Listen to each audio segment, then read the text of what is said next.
কি গো, কতদিন হয়ে গেল তোমাদের রাজসভা বন্ধ? হ্যাঁ, আচ্ছা, মহারাজ যদি বেতন দিতে না পারেন তাহলে রাজসভা খোলা রেখে কি লাভ বলো তো? বলি বাড়িতে যা চাল আছে তাতে এক সপ্তাহের বেশি আর রান্না হবে না কিন্তু।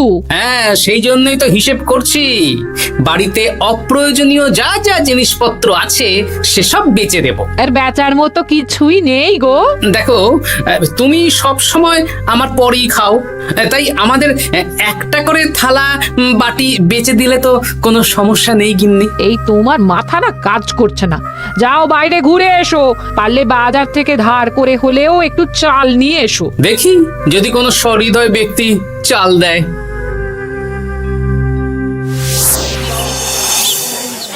না গোপাল দাদা, বাজারের অবস্থা খুব খারাপ, আর আমি ধারে বিক্রি করছি না। আহা, আরে আমি কোনোদিন তোমার একানাও বাকি রেখেছি বলো? আমি বুঝতে পারছি গোপাল দাদা, কিন্তু আমিও নিরুপায়। গত মাসের বেতন এখনো পাইনি। মহারাজ অনির্দিষ্ট কালের জন্য রাজসভা বন্ধ রেখেছেন। বিশ্বাস করো, বিশ্বাস করো, বেতন পেলেই তোমার ধার আমি মিটিয়ে দেবো। এই সপ্তাহ খানেক আগে একই কথা বলে সেনাপতি ধারে 25 কেজি চাল নিয়ে গেছেন। এখন ওনার কোনোই পাত্তা নেই। কি যে করি, কাছের বন্ধু বলতে বিজ্ঞানী আর সভাকবি। দেখি ওদের বাড়িতে একবার ঢুঁ মেরে।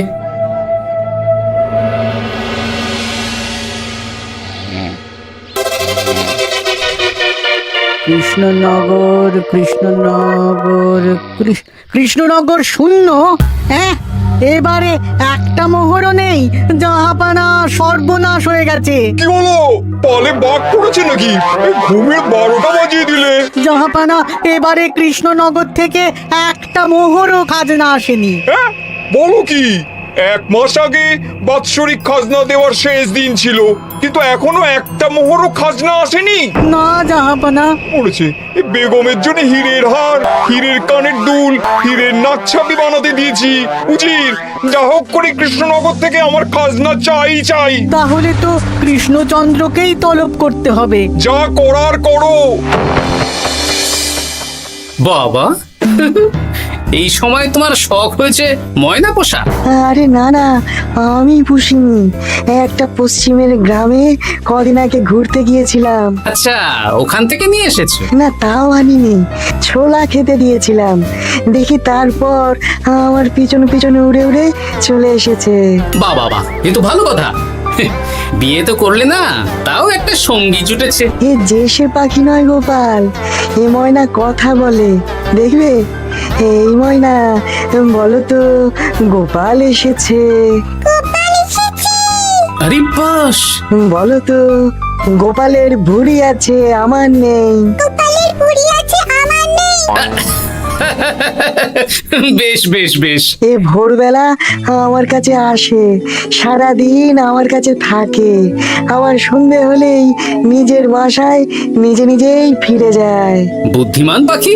ওই গ্রামে শাখে শাখে ঝাঁকে ঝাঁকে ময়না। বেশ, বুঝলাম। তা বিজ্ঞানী, তোমার কাছে আমি আসলে একটা দরকারে এসেছি। বলো কি দরকার? আসলে ওই টানাটানির সংসার চলছে, বুঝলে। বাড়িতে চাল বাড়ন্ত, কদিন পরে হাঁড়ি চড়বে না। তুমি কিছু পয়সা ধার দিতে পারবে? আরে এমন করে বলছো কেন? আমার তো সংসার নেই, এত খরচও নেই। তুমি বাড়ি যাও, আমি 2 বস্তা চাল পাঠিয়ে দেব। ধন্যবাদ বিজ্ঞানী, তোমার মতো বন্ধু পাওয়া মুশকিল। বন্ধুত্বে এইসব ধন্যবাদ দেওয়ার দরকার নেই, একে অপরের পাশে থাকলেই হলো।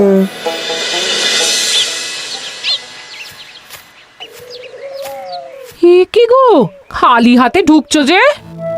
বিজ্ঞানী আমাদের 2 বস্তা চাল পাঠাবে, তাই কিছুটা হলেও চিন্তা কমলো, বুঝলে। ওমা, এই তো সারা বাজার ঘুরে তো ধারে চাল পেলাম না। অগত্যা বিজ্ঞানীর বাড়ি গেলাম। উনি সত্যি তোমার বন্ধু? হ্যাঁ হ্যাঁ গিন্নি, জানি না কতদিন আমাদের রাজসভার সমস্যাটা চলবে। দেখি অন্য কোনো কাজে লাগতে হবে, বুঝলে। এই দেখো দেখো, যা করে তাড়াতাড়ি করো, এভাবে তো আর চলতে পারে না গো। কি নবাব বাহাদুর আমাকে ডাকছেন? হ্যাঁ, জাহাপনা আপনার উপরে রেগে আছেন। অতি সত্বর আপনাকে দেখা করতে বলেছেন। এবারে চাষাবাদের মন্দার কারণে রাজস্ব আদায় তেমন ভালো হয়নি, তাই খাজনা পাঠাতে পারিনি। আর কিছুদিন অপেক্ষা করতে বলুন, আমি ঠিক খাজনা পাঠিয়ে দেব। এখন আর খাজনা নিয়ে কথা বলবেন কিনা জানি না। আপনাকে নবাব এই আদেশ পাঠিয়েছেন, আপনি 2 দিনের মধ্যে নবাব বাহাদুরের সাথে দেখা করবেন। আচ্ছা ঠিক আছে।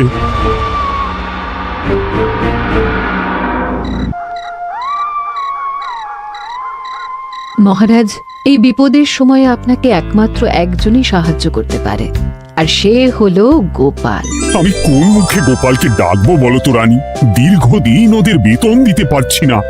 গোপাল এরকম স্বার্থপর মানুষই নয় যে নিজের কাজের সময় কাজী আর কাজ ফুরলে বাজি হয়ে যাবে। আপনি একবার বলেই দেখুন না। বেশ, তাহলে আগামীকাল সকালেই গোপালকে ডেকে পাঠাচ্ছি।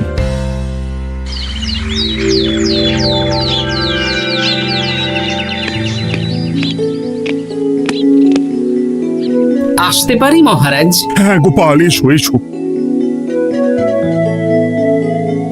মহারাজ, আমাকে হঠাৎ ডেকে পাঠালেন যে? শোনো, নবাব বাহাদুর বলেছেন ওখানে যেতে হবে, কারণ এবারে কৃষ্ণনগর থেকে কোনো খাজনা পৌঁছয়নি।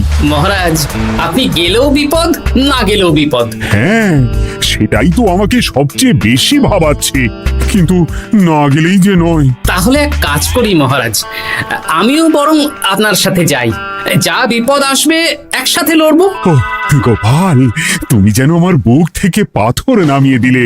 তোমাকে যে কি বলে ধন্যবাদ জানাবো। তাহলে কখন বেরোবেন বলুন? আজকে সন্ধ্যের দিকে বেরিয়ে পড়বো, তাহলে কাল সকাল সকাল মুর্শিদাবাদ পৌঁছে যাব।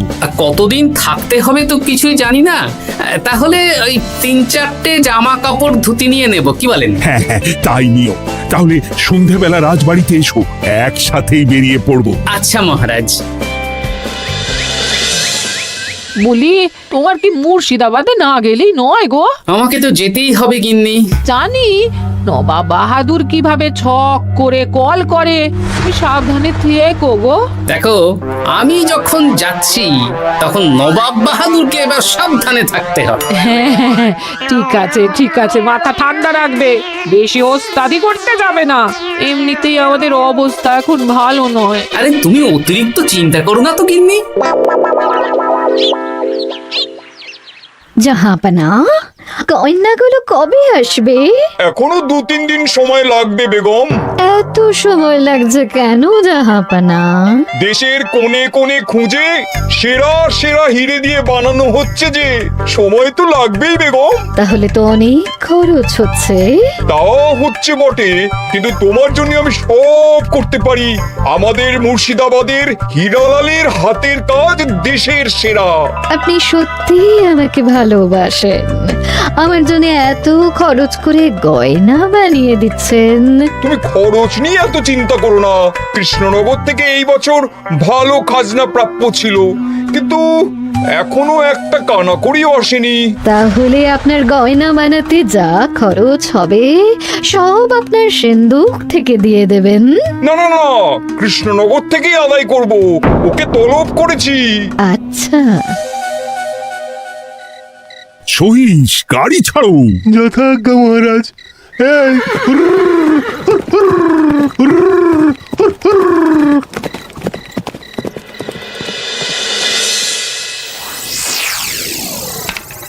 এত রাতে আবার কে এলো রে বাবা?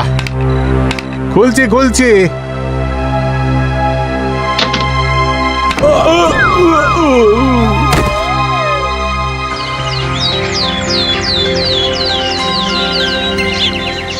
সর্বনাশ হয়ে গেছে জাহাপানা।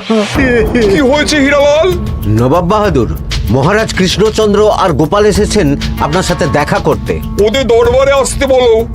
হ্যাঁ, এবার বলো হীরালাল, কি হয়েছে? এই, তোমার মাথায় পট্টি কেন? জাহাপানা, গত রাতে আমার সর্বস্ব লুট হয়ে গেছে। বলো কি হীরালাল? তোমার কাছেই তো বেগমের হীরের সব গয়নাগাটি বানাতে দিয়েছিলাম। হ্যাঁ জাহাপানা, সব গেছে। আমার মাথায় মেরে সব লুট করে নিয়ে গেছে।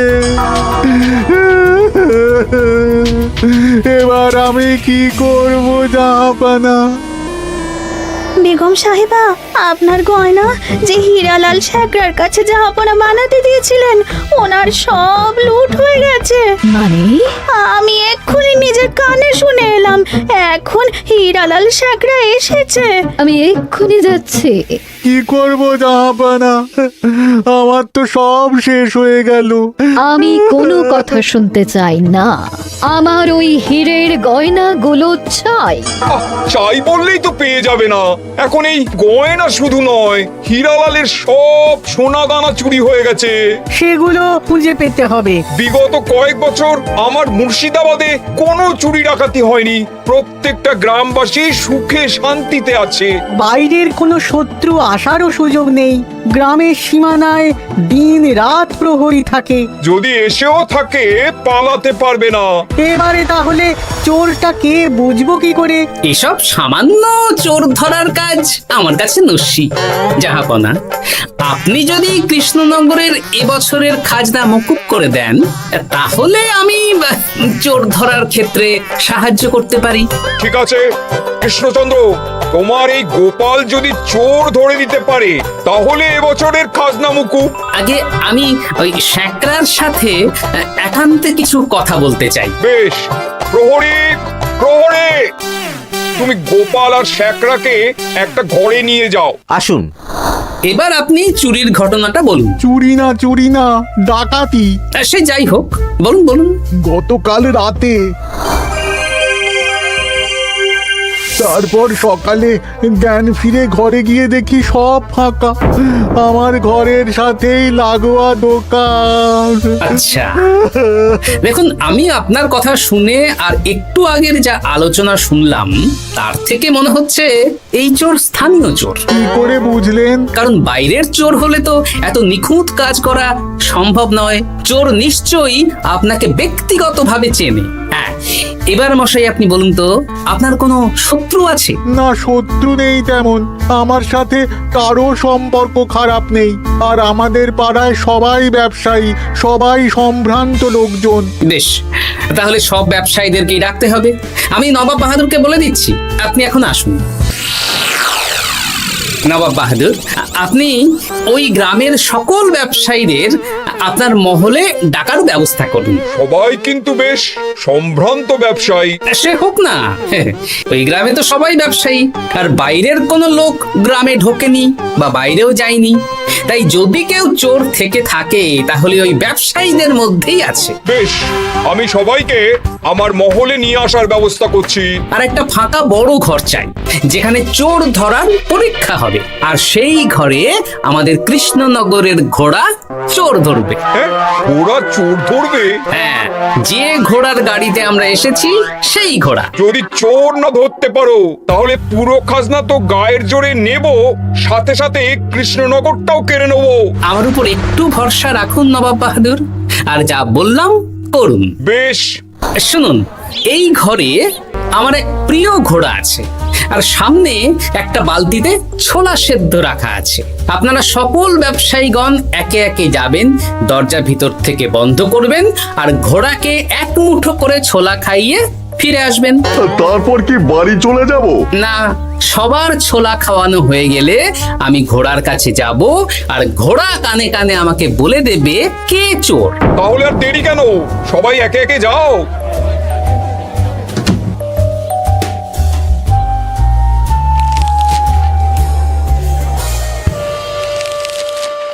কি করি যদি ঘোড়া সত্যি সত্যি বুঝে যায়?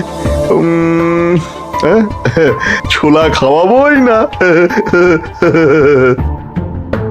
ব্যাস, ছোলা খাওয়ানো হয়ে গেল। এবার গোপাল বলো তো কে চোর? দাঁড়ান, ঘোড়ার মুখের কথা শুনে আসি। আমি বলে দিচ্ছি জাহাপানা, গোপাল এসব মশকরা করছে, সব মশকরা। ঘোড়া বলে দিয়েছে কে চোর। বলো গোপাল, কে চোর? তার আগে সকল ব্যবসায়ীর হাত দেখে আমি পরীক্ষা করতে চাই। সে দেখো, কিন্তু বলো কে চোর? দেখি দেখি,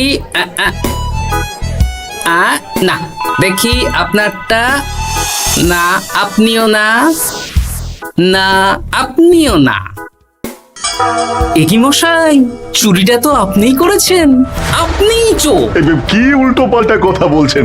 আমি চুরি করিনি। হ্যাঁ, আপনিই চুরি করেছেন, তাই ভয়ে ঘোড়াকে ছোলা খাওয়াননি।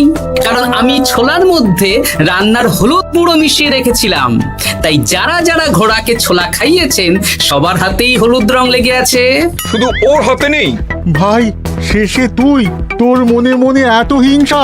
ভাই মানে? আরে ও তো আমার খুড়তো ভাই পান্নালাল, ওরও সোনা গয়নার ব্যবসা। ব্যাস, এবার তাহলে বলেই দিন পুরো ব্যাপারটা, কারণ এখান থেকে পালানোর কোনো পথ নেই। ভুল হয়ে গেছে জাহাপনা, আমার দাদা আমার থেকে অনেক বেশি রোজগার করত, তাই আমার মনে মনে হিংসে ছিল।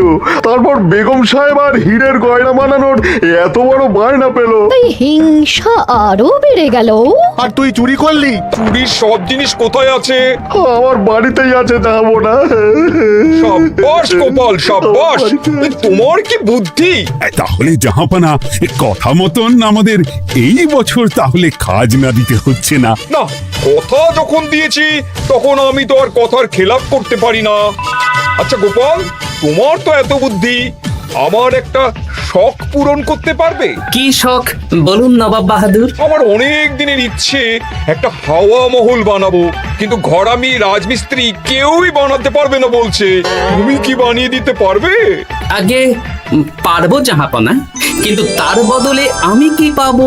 আগামী 5 বছর কৃষ্ণনগরের খাজনা মুকুব, আর তোমাকে আমি 100 মোহর উপহার দেবো। বেশ, তাহলে আপনি আমাকে দিন 7 সময় দিন, আর 7 দিন পরে আমার বাড়ির সামনে চলে আসুন। হাওয়া মহল বানিয়ে রাখবো, আপনি নিয়ে যাবেন। বেশ, তাহলে 7 দিন পরে কৃষ্ণনগরে দেখা হচ্ছে। যদি না বানাতে পারো তাহলে কিন্তু আগামী 5 বছর কৃষ্ণনগরকে দ্বিগুণ খাজনা দিতে হবে, এই আমি বলে দিলাম। বেশ, রাজি।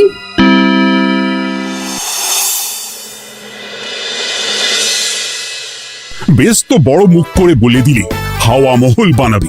রাজি রাজি।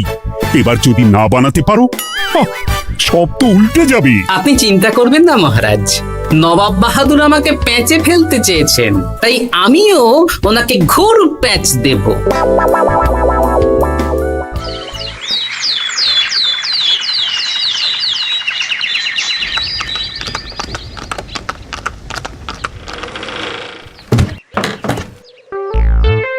কি গোপাল, আরে কোথায় আমার হাওয়া মহল? 7 দিন হয়ে গেছে তো, তাই মহল দেখতে চলে এলাম। কাজ একদম শেষ পর্যায়ে, চলুন পশ্চিমের মাঠে চলুন। গিন্নি, তুমি মহারাজকে খবর দাও আর বলো পশ্চিমের মাঠে চলে আসতে। আরে তাড়াতাড়ি কর, তাড়াতাড়ি কর। ওই দেখুন, আপনার হাওয়া মহল তৈরি হয়ে গেছে। কই? উপরে দেখুন। ওরে, নবাবের হাওয়া মহল বলে কথা, ইট কথা হয়ে গেছে। এবার রং কর, রং কর। হাওয়া মহল রং করছি তো, এত তাড়া দিস না। আরে তাড়াতাড়ি কর, তাড়াতাড়ি কর। আরে এসব আবার কি? ময়না পাখি হাওয়া মহল তৈরি করছে? হ্যাঁ, হাওয়া মহল তো, তাই হাওয়াতেই তৈরি হচ্ছে। হাওয়া তো আর চোখে দেখা যায় না, আমি তৈরি করিয়ে দিয়েছি। এবার জাহাপানা, আপনি নিয়ে যান। হয়ে গেল, এবারেও গোপাল দাও মেরে দিল। মানে আমি কি করে? সে তো জানি না জাহাপনা, আপনি বলেছিলেন হাওয়া মহল বানিয়ে দিতে হবে, আর আমি আপনার আবদার পূরণ করেছি। এখন আগামী 5 বছর আমরা খাজনা মুক্ত। সাব্বাস গোপাল। ওরে, রংটা ভালো করে কর, ভালো করে কর। নবাবের হাওয়া মহল। গোপাল, তুমি সত্যিই বুদ্ধিমান, তোমার বুদ্ধির জবাব নেই। শোনো, আগামী 5 বছর কৃষ্ণনগরের খাজনা মুকুব, আর এই নাও তোমার 100 মোহর উপহার। এবার বলো, তুমি এই অসম্ভবকে সম্ভব করলে কি করে? আমি বুঝতেই পেরেছিলাম আপনার মুর্শিদাবাদের চোর ধরার পরে আপনি আমাকে যখন হাওয়া মহল বানাতে বললেন, তখন নিশ্চয়ই কোনো উদ্দেশ্য আছে। কারণ আপনি তো মন থেকে চাননি যে খাজনা না দিয়ে আমরা মুক্তি পাই। তাই গোপাল এই চালটা চাললো। যদিও আমি গোপালকে একটু সাহায্য করেছি। কিরকম সাহায্য? কদিন আগে আমি বিজ্ঞানীর ঘরে গিয়ে দেখি একটা ময়না হুবহু মানুষের মতন কথা বলছে।